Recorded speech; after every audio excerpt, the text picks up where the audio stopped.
تو یہ جو 184(3) کا استعمال ہے یا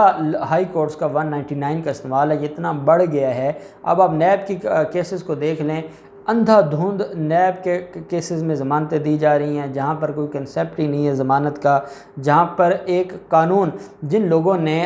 وہ بنایا تھا، نیب آرڈیننس بنایا تھا، عدالتوں کا کام تو ان کو پازیٹیولی ایکسپلین کرنا ہے، تشریح کرنی ہے، خود قانون بنانا تو ان کا کام نہیں ہے جو قانون پہلے ایگزسٹ کرتا ہے۔ تو جب نیب آرڈیننس لکھنے والے تھے یا انسداد دہشت گردی کا جو قانون ہے وہ بنانے والے تھے اور انہوں نے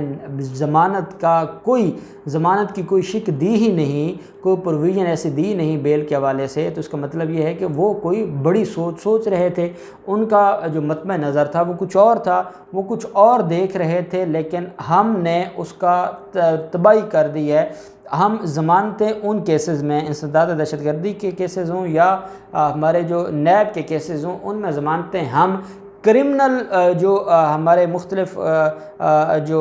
جورسڈکشن ہے یا جو ہمارا ایک فیلڈ ہے یا جہاں CRPC جو ضابطہ فوجداری ہے وہ اپلائی ہوتا ہے، ان سے زیادہ ضمانتیں ضابطہ فوجداری میں تو ضمانت کے ایک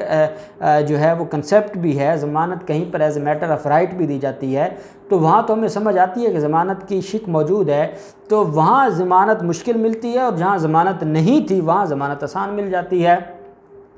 آپ دیکھ سکتے ہیں شہباز شریف کے خلاف 47 والیوم کا ریفرنس تھا، کچھ تو ہوگا نا اس میں، اور ان کو 6 ماہ کے بعد ہی ضمانت مل جاتی ہے۔ تو یہ جو طریقہ کار تھا اس کے اوپر اٹارنی جنرل پاکستان نے کھل کر بات کی ہے کہ ہمیں اس پر رہنما اصول اور اس کی ضرورت سے زیادہ استعمال کو روکنے میں ہمیں کوشش کرنی ہوگی اور ہمیں رکاوٹ بننا ہوگا، اور جس کے نتیجے میں ہمارا جو دائرہ اختیار ہے عدلیہ کا وہ بھی فائدہ مند رہے گا، اور جس طریقے سے اب معاملات چل رہے ہیں یہ معاملات کسی بھی طرح سے کوئی ان میں کوئی بڑی پازیٹیو چینج نہیں آ سکتی۔ اسی طرح کی ایک قرارداد پاکستان بار کونسل 2017 میں بھی پاس کر چکا ہے۔ 2017 میں اس لیے پاس کی گئی تھی کہ تب وہ جسٹس ثاقب نثار صاحب سے خوفزدہ تھے۔ جسٹس ثاقب نثار صاحب جب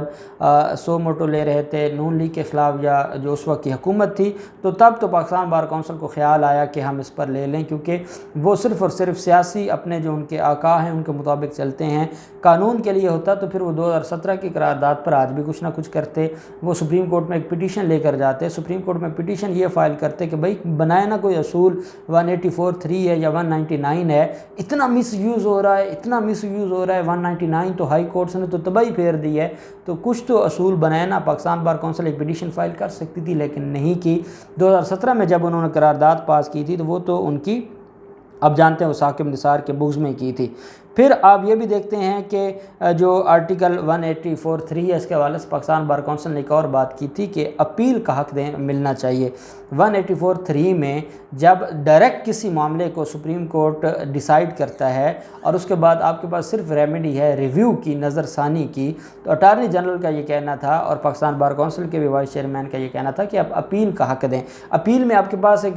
ایک براڈ ایک آ جاتا ہے، پرسپیکٹیو آ جاتا ہے اور آپ اس کو اچھے طریقے سے دیکھ سکتے ہیں، لیکن جب آپ ریویو میں جاتے ہیں تو وہ قاضی فیاض عیسیٰ صاحب جیسے شخص کا کیس ہو تو پھر تو آپ ریویو میں اپنا فیصلے اٹھا کر پھینک دیتے ہیں، باقی عام روٹین میں تو ریویو کا سکوپ ہی نہیں ہے۔ تو یہ کہا گیا تھا کہ 184 میں پھر آپ آرٹیکل 10A جو فیئر ٹرائل ہے اس کا جو ہے وہ اس کو دیکھتے ہوئے پھر آپ اس میں ہمیں حق بھی دیں اور اس ساری چیز کو بھی دیکھیں۔ ساتھ قاضی فیاض عیسیٰ صاحب کے کیس کے حوالے سے جسٹس منظور ملک صاحب کا جو کردار ہے اور جس طریقے سے قاضی فیاض عیسیٰ کو بار بار انہوں نے خاموش کروایا ہے اور جو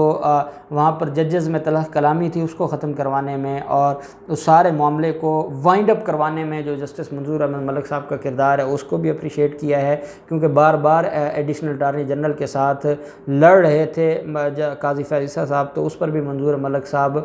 نے بار بار ان کو ٹوکا اور جو عامر رحمان تھا ایڈیشنل اٹارنی جنرل ان کو سپورٹ کیا جسٹس منظور احمد ملک صاحب نے، اس کو بھی اپریشیٹ کیا۔ تو اچھی چیز ہے، اور جج نہیں بولتے ہوتے، ججز کے فیصلے بولتے ہوتے ہیں، جیسے آپ نے دیکھا 2 دن پہلے بھی ہم نے قبضہ مافیا کی بڑی باتیں سنی اور ادھر ادھر کی باتیں ہونے کے بعد پھر واپس ہو گئیں اور خاموشی ہو گئی اور یو ٹرن ہو گیا۔ تو اگر ججز بولنے لگ جائیں تو انصاف نہیں ملتا، انصاف تب ملتا ہے جب آرڈرز بولتے ہیں، جب ان کے احکامات بولتے ہیں، اور پھر ان کے احکامات ایسے بولتے ہیں، وہ سپیکنگ آرڈرز ہوتے ہیں، وہ خود بتا رہے ہوتے ہیں کہ یہ آرڈر پاس کیا تو وجہ کیا ہے، وہ خود ریزن بھی دے رہے ہوتے ہیں۔ جب ججز بولنے لگ جائیں تو تو پھر انصاف کا راستہ بند ہو جاتا ہے، پھر وہ ایموشنل ہو جاتے ہیں اور ان کی پھر اپنی ذاتیات، جیسے آپ نے غازی فیض صاحب کا معاملہ دیکھا ہے۔ اٹارنی جنرل صاحب کی یہ بڑی ہی خوبصورت اور بڑی اہم ایک رائے ہے، اور میں بھی اس کو انڈورس کرتا ہوں، اور ہم امید کرتے ہیں کہ چیف جسٹس گلزار صاحب اس کے اوپر کام کریں گے۔ جو بھی ڈیولپمنٹ ہوگی آپ کے ساتھ شیئر کرتے رہیں گے۔ اللہ پاک پاکستان کا حامی و ناصر ہو۔ بہت شکریہ۔ اللہ حافظ۔ پاکستان زندہ باد۔